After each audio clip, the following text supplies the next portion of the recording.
एक पक्का हिंदू था, मुसलमान बना दिया। अगर बाप को किसी धर्म से नफरत थी तो बच्चे को भी हो जाती है। स्कूलों में इंश्योर करे कि जातिवाद, रेसिज्म, जेंडर इनसेंसिटिविटी बढ़ाने वाली चीज़ें बिल्कुल ना हो सके। ये सुनिश्चित करे कि धार्मिक शिक्षा या तो मिलेगी नहीं या सभी धर्मों की मिलेगी। इसलिए इसराइल, आपने देखा होगा कि रशिया ने ईरान से युद्ध होने पर भी इसराइल पे हमला नहीं किया। फिर कोई आए तो बच्चा पोएम सुनाओ, 1-2 साल तक रोता है, नहीं सुनाना चाहता है, फिर सुनाने लगता है, फिर एकदम बेशर्म हो जाता है, सड़क पे सुनाने लगता है पोएम, उसके बाद कोई मिल जाए तो। इन संस्कारों में कुछ अंधविश्वास भी आ जाते हैं।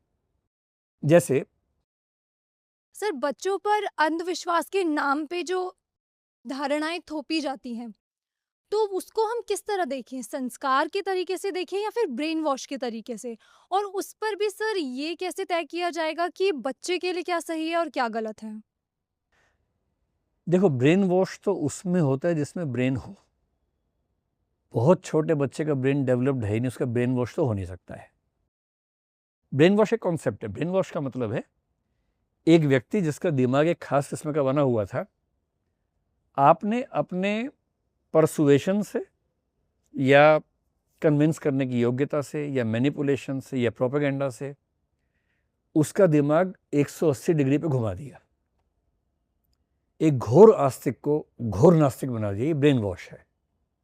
घोर नास्तिक को घोर आस्तिक बना दिया, ये ब्रेन वॉश है।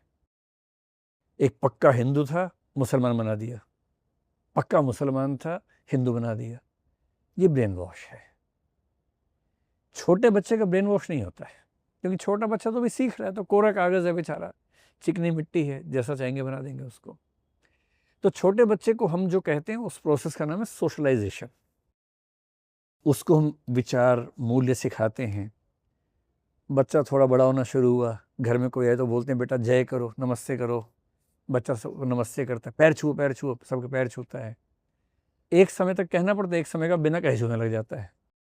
जिस दिन बिना कहे छूने लगे समझो कि संस्कार हो गया पूरा। तभी प्रैक्टिस करवानी पड़ती है, वरना भूल जाएगा, प्रैक्टिस करवाते रहना पड़ता है। फिर कोई आए तो बच्चा पोएम सुनाओ, 1-2 साल तक रोता है, नहीं सुनाना चाहता है, फिर सुनाने लगता है, फिर एकदम बेशर्म हो जाता है, सड़क पे सुनाने लगता है पोएम, उसके बाद कोई मिल जाए तो ये प्रैक्टिस करवा करवा के हैबिट्स डेवलप करते हैं, इनको संस्कार कहते हैं। इन संस्कारों में कुछ अंधविश्वास भी आ जाते हैं। जैसे उत्तर भारत में, हरियाणा में, पंजाब में, दिल्ली में बेटियां पेरेंट्स के पैर नहीं छूती, सास ससुर के छूती हैं, क्योंकि यहाँ एक धारणा है कि तुम्हारे असली पेरेंट्स वो होंगे। लेकिन अब यूपी, उत्तर पूर्व उसमें जाएंगे, पूर्वी उत्तर प्रदेश में, बिहार में, वहाँ बेटियां पैर छूती हैं पेरेंट्स के। वहाँ इस मामले में जेंडर इक्वलिटी है। अब वहाँ के कल्चर के हिसाब से ये खराब है, यहाँ के हिसाब से वो खराब है।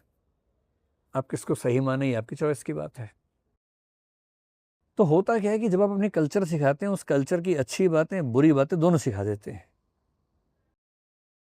जैसे पेट्रियार्कल कल्चर्स में आप बिना कहे ये सिखा देते हैं कि बेटा होना खास बात है,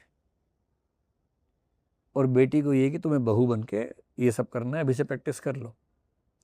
हमने शायद बात की थी कि उसके खिलौने भी कौन से होते हैं, गुड़िया। गुड़िया को नहलाना है, धुलाना है, उसे शादी करवानी है, पूरी ट्रेनिंग मिल रही है माँ होने की। लेकिन लड़के को वो ट्रेनिंग नहीं मिल रही है, किचन सेट उसको दिया, एक गुड्डा दिया ना, उसको बैट बॉल मिलेगा, बंदूक मिलेगी, वो सबको बंदूक दिखा दिखा के मार रहा है, तो उसका वैल्यू सिस्टम अलग बन रहा है। खिलौने सोशलाइजेशन के बहुत बड़े सिंबल्स होते हैं, माध्यम होते हैं। अब इसमें खेल क्या है कि या तो हम, इजराइल में एक प्रयोग हुआ था, उसको बोलते हैं किबुट्स। आपने शायद कभी सुना हो किसी ने, किबुट्जिम या किबुट्स। किबुट्जिम कॉन्सेप्ट का नाम है, किबुट्स एक सिस्टम का नाम होता है। इजराइल में जो लोग पहुंचे हैं यहूदी, उनमें से बहुत सारे सोवियत संघ से आए थे, जो यूएसएसआर था पहले। वो सारे मार्क्सिस्ट स्टेट से आए थे, कम्युनिस्ट स्टेट से आए थे, तो सोशलिज्म का असर था उनके ऊपर। इसलिए इसराइल, आपने देखा होगा कि रशिया ने ईरान से युद्ध होने पर भी इसराइल पे हमला नहीं किया, और आर्गुमेंट कह दिया कि इसराइल की बहुत बड़ी आबादी रशिया से ही गई है। वो यही कहना चाह रहे थे, क्योंकि वहीं से बहुत लोग गए थे, और इसराइल की जो आबादी है उसमें बड़ी संख्या उन लोगों के जो यूएसएसआर और उसका पार्ट रशिया सबसे बड़ा था, वहां से गए थे। मार्क्सिज्म में, कम्युनिज्म में कॉन्सेप्ट है कि फैमिली उतना महत्वपूर्ण सिस्टम नहीं होता है। वो मानते हैं कि हर घर में एक महिला केवल एक बच्चे को पाल रही है और महिला की पूरी प्रोडक्टिविटी, पूरी मेहनत, पूरी योग्यता खत्म हो गई, क्या फ़ायदा। कम्यून होना चाहिए। कम्यून का मतलब एक गांव समझ लीजिए।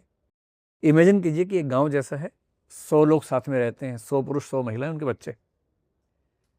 सभी पुरुष महिलाओं के पास एक एक कमरा है, एक कॉमन किचन है, कॉमन स्कूल है। सारे बच्चे कॉमन स्कूल में रहते हैं, हॉस्टल में रहते हैं, कॉमन किचन में खाते हैं। उन सबके पिता तो खेती और काम करते ही हैं, उनकी मम्मियां भी फ्री हो गई, वो भी खेती और काम करती हैं। दिन में 1 घंटे के लिए बच्चा मिलने आता है तो पेरेंट्स मिलते हैं, बाकी टाइम पे अपने स्कूल में रहते हैं, हॉस्टल में रहते हैं। शादी है यहाँ पर, हालांकि मार्क्सिज्म में शादी को भी खारिज करने का विचार कहीं कहीं आता है। इस विचार को इजराइल में अप्लाई किया गया किबुट्स कह के, कि एक गांव जैसा है, सभी पति पत्नी को एक घर मिला हुआ है, जो सिंगल है सिंगल घर मिला हुआ है, कॉमन मेस, कॉमन सब कुछ है, बच्चे कॉमन पल रहे हैं, हफ्ते में एक बार आते हैं पेरेंट्स से मिलने के लिए।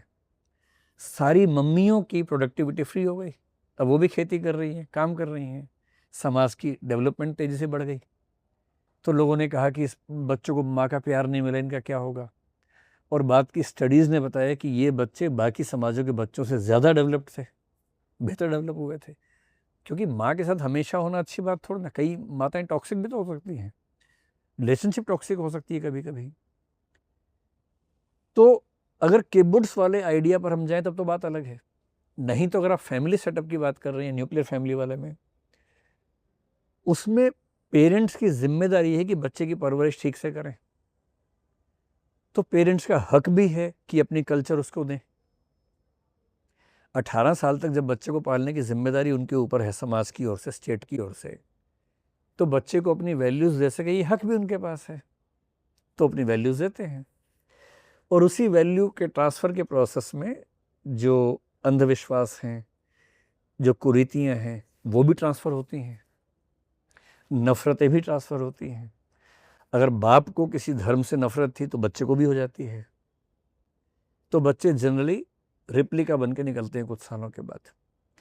इसका समाधान क्या है? समाधान इतना ही है कि स्टेट इतना कर सकता है कि स्कूल में धार्मिक शिक्षा को सीमित करे,